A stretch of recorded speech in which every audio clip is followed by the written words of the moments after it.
Shalom, salam sejahtera untuk kita semuanya. Selamat pagi. Agama yang bersinar. Renungan pagi kita hari ini Jumat 17 Februari 2023 dengan judul Memberikan Anaknya untuk Menebus Saya. Ayat inti terdapat di dalam Yesaya 53 ayat yang ke-10. Tetapi Tuhan berkehendak meremukkan dia dengan kesakitan.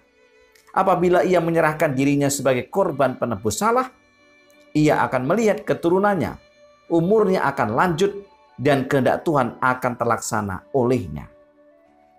Saudara-saudara yang dikasihi Tuhan, kembali pagi ini saya memberikan 3 poin penting sebagai ringkasan akan renungan pagi kita.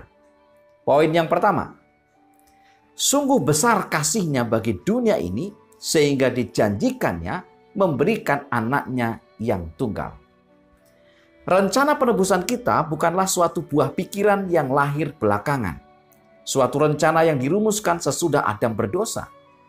Rencana tersebut adalah wahyu yang sesuai dengan pernyataan rahasia yang didiamkan berabad-abad lamanya. Itu uraian azas-azas yang telah menjadi dasar singgasana Allah sejak zaman abadi. Sejak semula pertama, Allah dan Kristus sudah mengetahui kemurtatan setan dan kejatuhan manusia oleh kuasa tipu daya pendurhaka itu. Allah tidak merencanakan supaya dosa ada, akan tetapi melihatnya lebih dahulu jauh sebelum dosa itu lahir, lalu mengadakan persiapan guna menghadapi peristiwa yang mengerikan itu. Sungguh besar kasih-Nya bagi dunia ini, sehingga dijanjikannya memberikan anaknya yang tunggal, supaya setiap orang yang percaya kepadanya tidak binasa, melainkan beroleh hidup yang kekal. Alfa dan Omega, jilid 5, halaman 16. Saudara-saudara yang dikasihi Tuhan, bentuk daripada kasih Allah adalah dengan memberikan dirinya sendiri sebagai korban penebus bagi manusia yang jatuh dalam dosa. Allah telah menunjukkan kasih-Nya. Bahkan rancangan keselamatan ini begitu jauh sebelum manusia jatuh dalam dosa. Allah mengetahui yang terbaik untuk manusia ini.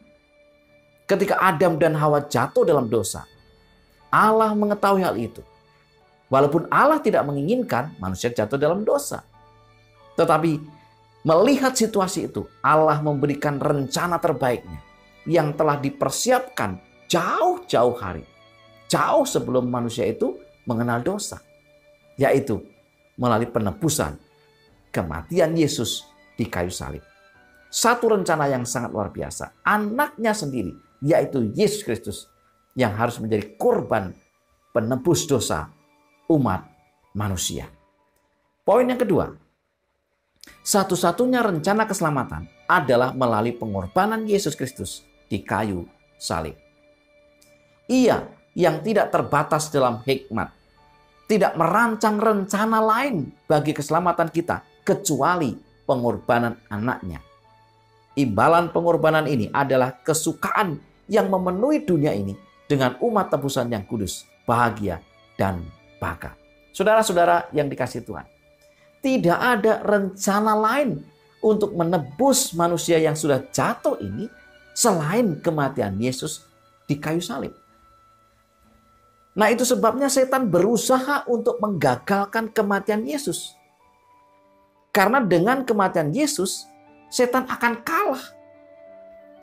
Tetapi misi Yesus adalah berada di salib, menjadi korban bagi penebusan, dan banyak orang akan diselamatkan oleh karena kematian Yesus.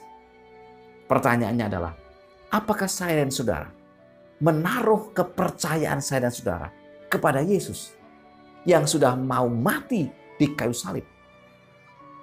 Surga begitu kehilangan sebenarnya. Surga sangat berduka dengan kematian ini.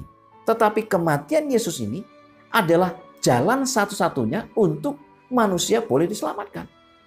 Sungguh satu misi yang sangat besar sekali. Poin yang ketiga, Kristus sendiri merasa puas dengan memandang buah-buah pengorbanannya yang besar.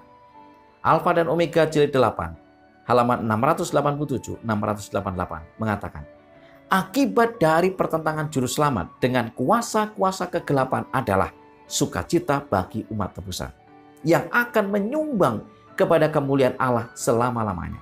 Dan demikianlah nilai jiwa yang membawa kepuasan bagi Allah dengan harga yang dibayar. Dan Kristus sendiri merasa puas dengan memandang buah-buah pengorbanannya yang besar. Saudara-saudara yang dikasihi Tuhan, sukacita Kristus, kepuasan Kristus adalah ketika ia mati di kayu salib dan orang-orang mendapatkan kesempatan untuk diselamatkan. Ini adalah harapan yang sangat besar bagi seluruh dunia. Yesus menginginkan dan mengharapkan agar tidak ada seorang pun yang tidak selamat.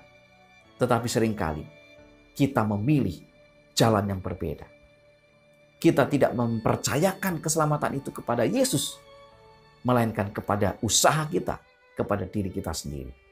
3 poin utama kita hari ini adalah, yang pertama, sungguh besar kasih-Nya bagi dunia ini, sehingga dijanjikannya memberikan anaknya yang tunggal. Yang kedua, satu-satunya rencana keselamatan adalah melalui pengorbanan Yesus Kristus di kayu salib. Tidak ada rencana yang lain. Satu-satunya adalah kematian Yesus di salib. Oleh sebab itu kematian Yesus merupakan puncak dari rencana penebusan itu. Dan yang ketiga, Kristus sendiri merasa puas dengan memandang buah-buah pengorbanannya yang besar. Saudara, kita patut bersyukur karena Yesus mengorbankan dirinya untuk menebus dosa saya dan saudara, untuk memberikan harapan kepada saya dan saudara. Mari kita tunduk kepala dan berdoa. Bapa, terima kasih oleh karena Engkau sendiri telah mengirimkan anak-Mu yang tunggal, yaitu Yesus Kristus, mati di kayu salib untuk membayar tebusan dosa yang telah kami lakukan. Terima kasih ya Tuhan untuk pengorbanan-Mu yang luar biasa. Berikan kami kesetiaan, berikan kami hikmat untuk terus mengikut Tuhan, percaya sepenuhnya kepada Tuhan dalam kehidupan kami. Dalam nama Yesus kami berdoa. Amin. Saudara-saudara yang dikasihi Tuhan, selamat beraktivitas. Agama yang bersinar. Tuhan memberkati kita.